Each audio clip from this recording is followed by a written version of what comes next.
You've been lied to your entire life. And the worst part? You've been lying to yourself too.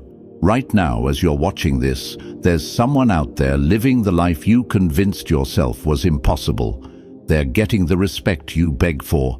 They're commanding the rooms you shrink in. They're building the empire you dream about, while scrolling through other people's success at 2 a.m., feeling that familiar ache in your chest, that burning question that keeps you awake. When is it going to be my turn? I used to ask myself that same question. I used to watch people half as smart as me get twice the opportunities. I used to wonder why I was always the one explaining, justifying, proving my worth to people who wouldn't recognize talent if it slapped them across their mediocre faces. I felt that rage, that white-hot fury when you realize you've been playing a game where the rules were designed to keep you losing. But here's what changed everything for me. And it's going to change everything for you. The game isn't rigged against you. You just never learned the real rules. While you were being taught to be nice and wait your turn, others were learning how power actually works. They were studying the psychology of influence while you were studying how to be likable. They were building unshakable confidence while you were building elaborate apologies for existing. The truth that nobody wants to tell you? The reason you're not where you want to be isn't because you're not good enough. It's because you're still asking permission from people who will never give it to you. You're still waiting for someone else to validate what you already know about yourself. You're still playing by rules that were written by people who needed you to stay exactly where you are. But what if you stopped asking? What if you stopped waiting? What if you stopped being the victim of other people's insecurities and started being the architect of your own inevitable rise? Because that's exactly what's about to happen. In the next few minutes, you're going to learn the 7 psychological principles that separate the people who get everything they want from the people who get what they're given. You're going to understand why some people command respect without demanding it, why some people get opportunities without begging for them, why some people live like kings while others serve like subjects. This isn't theory. This isn't motivation. This is surgical precision applied to the mechanics of human psychology. By the time you finish watching this, you won't just think differently. You'll move differently, speak differently, exist differently in every room you enter. Now, I want you to drop this affirmation in the comments. I'm no longer asking. I am choosing. Type it like you mean it, because after today, asking permission will feel like betraying yourself. Number 1, your mouth is your enemy. I learned this lesson the hard way when I was 23. Sitting in a conference room full of people who made more money in a month than I made in a year. I was so desperate to prove I belonged there that I filled every pause with nervous chatter, every silence with desperate attempts at wit. I thought participation meant talking. I thought value meant volume. I was wrong, devastatingly, embarrassingly wrong. The most powerful person in that room barely said 10 words the entire meeting.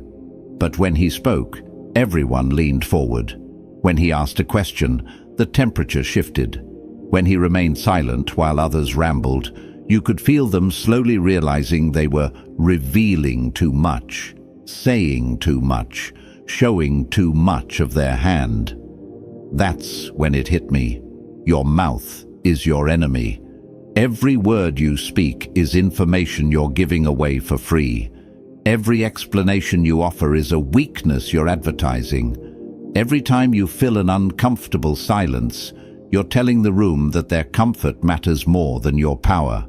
Silence makes people terrified because it forces them to confront what they're really thinking.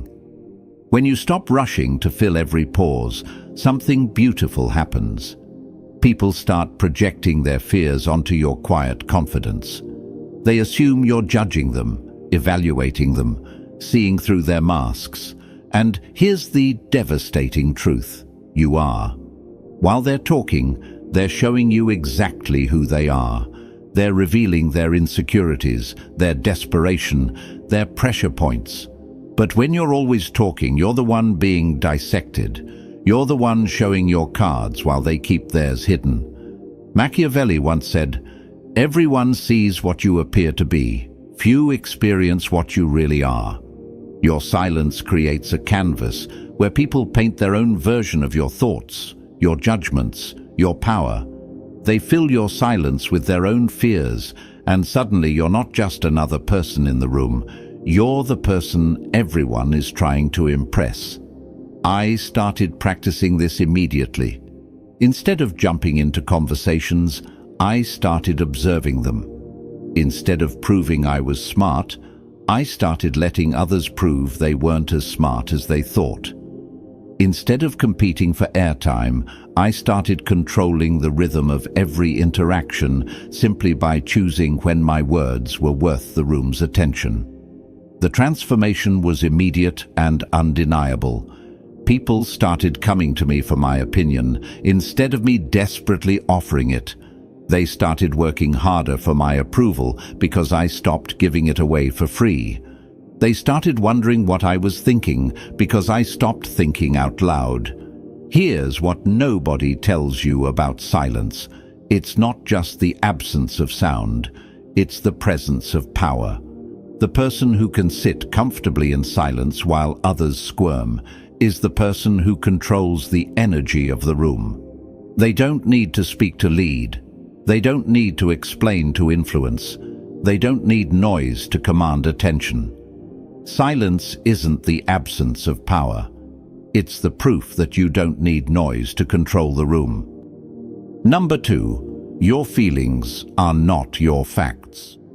2 years ago, someone I trusted completely destroyed me.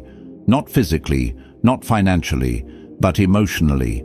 They took everything I had shared with them in confidence and used it as ammunition in a room full of people whose respect I desperately wanted.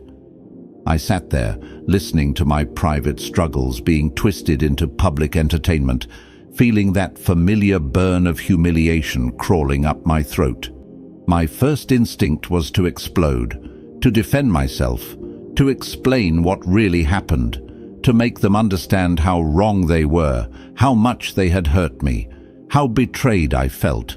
I wanted to scream until my voice gave out.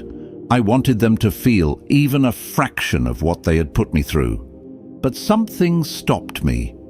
Maybe it was pride, maybe it was intuition, but I sat there in complete silence while my world burned around me. And I learned the most valuable lesson of my life. Your emotions are not your identity, they're information. They're temporary chemical reactions that you can observe, analyze, and then choose whether or not to act on. That moment of betrayal didn't break me. It revealed something more powerful than revenge could ever be. The ability to remain completely calm while someone else loses control. While they were showing everyone in that room exactly who they really were, I was showing everyone exactly who I was becoming. Here's what emotional untouchability actually looks like. When someone tries to provoke you, you don't react, you collect data. When someone betrays you, you don't collapse, you take notes. When someone tries to manipulate your emotions, you don't give them the satisfaction of success. You give them the discomfort of failure. This isn't about becoming a robot. This isn't about suppressing your feelings or pretending you don't care about anything. This is about understanding that your emotional reactions are choices, not reflexes. This is about realizing that the person who stays calm during chaos becomes the person everyone else looks to for stability. Machiavelli once said, "Since love and fear can hardly exist together, if we must choose between them, it is far safer to be feared than loved." But this isn't about making people afraid of you through aggression. This is about making people Respect the fact that you cannot be emotionally manipulated, controlled, or predicted by anyone who thinks they know which buttons to push. When you become emotionally untouchable, something incredible happens. People start coming to you during their crises because they know you won't add to their chaos. They start trusting you with bigger responsibilities because they know you won't crumble under pressure. They start seeing you as leadership material because they know you can make clear decisions when everyone else is drowning in feelings. But here's the part that will change your life forever. When you master your emotional responses, you start seeing other people's emotional reactions as information about them, not verdicts about you. When someone gets angry at you for setting a boundary, you don't see it as evidence that you were wrong. You see it as evidence that your boundary was necessary. When someone tries to guilt you for pursuing your goals, you don't see it as proof that you're selfish. You see it as proof that your success threatens their comfort with mediocrity. Your emotional reactions should be a choice, not a reflex. Master this, and you'll never again be controlled by anyone who thinks they know how to make you dance to their music. Number 3. Control information, like your life depends on it. I used to be an open book. I thought transparency was honesty, and honesty was virtue. I shared my struggles, my plans, my fears, my dreams with anyone who showed even casual interest. I mistook oversharing for connection and vulnerability for strength. I was wrong about everything. The wake-up call came when I realized that every piece of personal information I had shared was being used against me. My struggles became evidence of my weakness. My dreams became